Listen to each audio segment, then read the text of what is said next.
When the president hits the campaign trail, the Secret Service has to kick it into high gear. The president needs to be among the people, but that's where it's the most dangerous. Protection and politics don't mix. Mistake number 3.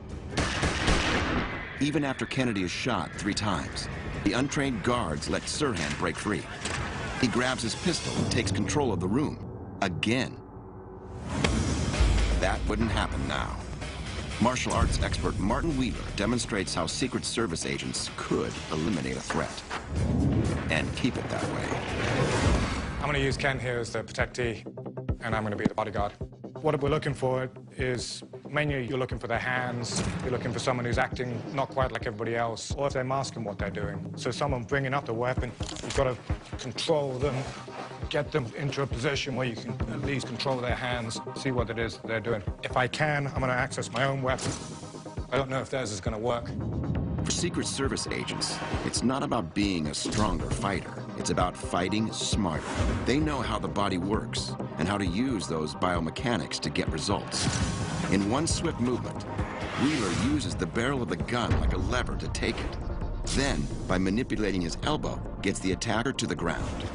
To keep him down, Wheeler puts the assailant's arm into a hammerlock and pins him with his knee. To exploit every possible advantage, the Secret Service plants agents into any crowd of people. So the agent has to be able to come at an attacker from any angle and any distance. Sometimes when you're far enough away from somebody, going for the weapon is not as close as dealing with the person themselves. So getting them offline by striking or kicking or controlling is the fastest way to move. With only a split second to prevent disaster, an agent is trained to understand how even the smallest movement could have a big effect.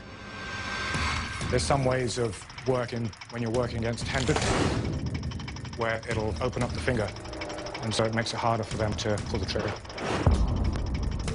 Anything that attacks the spine, it's very hard for them to control. So striking can be a very effective way of taking them down as long as you control the weapon.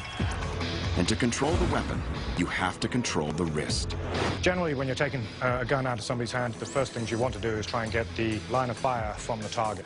You can do that by moving it in different directions, twisting it, turning it. It's a lever, and so the wrist is a lever, so you can kind of take it up from that angle. So basically, you play with the concept of how to control the weapon that takes it directly off the line of fire of the principal. Mastery of the psychological is just as crucial. The idea for the person protecting the protectee is to stay very relaxed, not to excite themselves so that this person doesn't become more excited. They want to work in ways that are very relaxed, so it's hard for them to understand what is happening. The more I kind of jerk my axe, the more likely he is to shoot, so you have to relax and move. As a last resort, agents train to use their own body as a protective shield. So you could easily even use your body to protect your client. Ideally, you don't want to do that because if you get shot, you can't continue to protect them. This kind of dedication is required to ensure politicians can do what they need to do. Working within a crowd demands a sophisticated system to neutralize a bad guy. Back at International Training Incorporated, combat expert Martin Wheeler demonstrates how the Secret Service can up the ante to guard the protectee and spare innocent bystanders. Instantaneous decision-making is extremely important in this line of work. At these ranges, it's very difficult to draw weapons. You need to rely on your hand-to-hand combat skills. And the assailant may not be alone. In this scenario, I'm looking after Ken, who's my protectee, and I have 2 people who have been a bit more aggressive. So as they're moving forward, I'm trying to control them. As I start to become the problem, and I'm going to separate them. As this one comes in, I'm going to use that to actually pull the weapon and control them. So everything becomes part of the same maneuvers. You're not doing separate maneuvers for separate things. Everything is part of the same flow. The principles to disarming assailants really is to control yourself. You have to control your breathing or your level of relaxation, and you have to have a keen sense of who you're protecting and where they are. By attacking parts of their body, which they really don't understand, or supporting them, you're literally taking out fundamental building blocks of their movement. It's much easier to control somebody once you sort of control them psychologically than it is just physically. The same combination of mental control and physical technique can also take care of a weapon that might make it through the second perimeter, a knife. The problem with a knife at this range, it's difficult to draw and control your weapon, so you have to focus on relaxing. Your desire is to run away from the blade, but you've got to protect somebody, so you've got to go in. So you have to play very light, almost like dancing in a sense.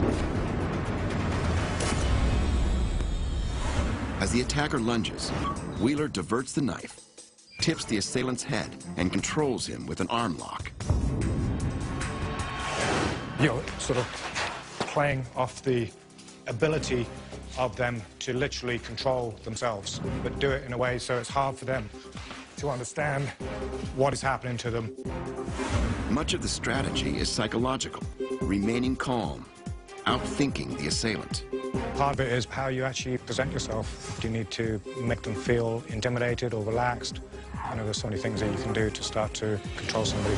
The advantage for the Secret Service is that each agent is trained for just this moment, and the assailant, they hope, is not. In this case, Wheeler deflects the knife by hitting the inside of the wrist with his left hand, while punching the ribs with the right. A quick hit to the liver and a right elbow to the spine give Wheeler the upper hand. Next is a knife hand hit to the brachial plexus, a nerve bundle in the neck area that controls the arm holding the weapon. This allows for the takedown, all in less than 3 seconds.